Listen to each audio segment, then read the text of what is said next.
Good afternoon and welcome to UWS News. Our top story, the November budget has been announced by Cabinet Minister Philip Hammond. Our reporter Morgan Collinette brings the latest on the story. At 12:30 p.m. today, Chancellor Philip Hammond announced plans for the new November autumn budget. UWS News spoke to the nursing department about their thoughts about the possibility of the budget containing a pay rise for nurses. Well, I certainly think that it would be thoroughly well deserved, and it's about time that they did actually get a pay rise. They work really, really hard under challenging conditions. Quite often they're working shifts, they're juggling all sorts of family life and trying to manage their studies, particularly if they're student nurse, as well as all of the demands of a job in clinical practice. So I think they certainly would, and I'm talking from the point of view of student nurses as well as nurses. Obviously they're juggling more. It has also been announced that the 16 to 25 rail card will be extended to 30. 27-year-old student Jamie Glover shares his thoughts on this change. I think the new rail card would be good for me. I don't use the train at the moment because I get a better deal on the buses, but with that new card I'll probably use the train a lot more. Local chippies and restaurants are also facing a change as prices on takeaway cups and boxes rise.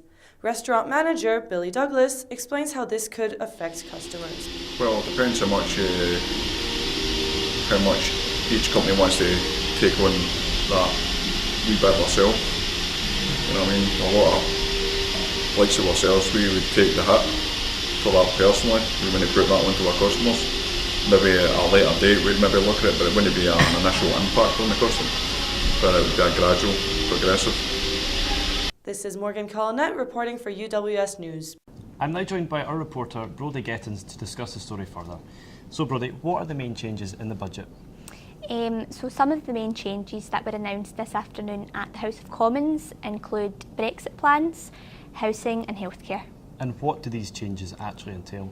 So for Brexit, £3 billion is to be set aside over the next 2 years, and that's to prepare the UK for any possible outcomes when leaving the EU. In housing, there is a new goal, and that is to have 300,000 new homes built per year, and that's hoped to be achieved by the mid-2020s. And in terms of healthcare, there is to be £2.8 billion set in extra funding, but that is for NHS England and not Scotland. Thanks, Brodie. More on the budget now, and Chancellor Hammond is to confirm that Scotland's police and fire services will no longer be liable for VAT. The move, which comes as part of the new budget proposal, will see both services in Scotland no longer have to contribute around £35 million a year. Erin Cairns reports.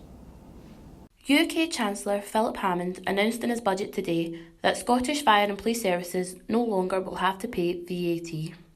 I spoke to Denise Christie, the Secretary of the Fire Brigade Union, about her thoughts on the new budget. We've campaigned really heavily in the FBU to allow the fire service in Scotland to have VAT exemption. They're the only fire service in the whole of the UK that pays VAT. They've been paying it since 2013. What we have done is we've written to all MPs, we've lobbied MPs down in Westminster, we've lobbied them on social media, on Twitter, asking them to support the FPU's campaign, so we welcome that. The decision to scrap VAT has been supported by the Fire Brigade Union and Scottish Government. However, now they are calling for the £140 million the two organisations have paid to be put back into the Scottish Emergency Services. Now that VAT exemption will probably be around about £10 million a year for the Scottish Fire and Rescue Service. That could fund an extra 337 firefighters. Since the single service happened in 2013, we've lost over 700 frontline firefighter posts, and we've had year-on-year budget cuts of around about £60 million. So we welcome it. We want to make sure that we actually get the VAT that wasn't reclaimed the previous years, which could potentially be around about £40 million. And the next part for the FPU is to make sure that that money is reinvested back into the Scottish Fire and Rescue Service. This is UWS News. I'm Erin Cairns. Edinburgh University are to provide a school in Edinburgh with third-year maths teachers. The aid follows Trinity Academy's head teacher appealing to parents for help last month. The university students are to give a helping hand to the school from next week until Easter. And now on to sport with Gary Kirkpatrick. Thank you, Ryan. Celtic face tough opposition in the Champions League group stages tonight as they line up against Group B leaders and French giants Paris Saint-Germain. The boys come into this game on the back of a spirited display against Bayern Munich despite a narrow 2-1 defeat. Celtic are out of the running to qualify from Group B automatically. However, a positive result tonight would push them further towards qualifying for the Europa League knockout stages. Our reporter Fraser Clark was at Celtic Park to gauge the views of Celtic fans ahead of tonight's game in Paris.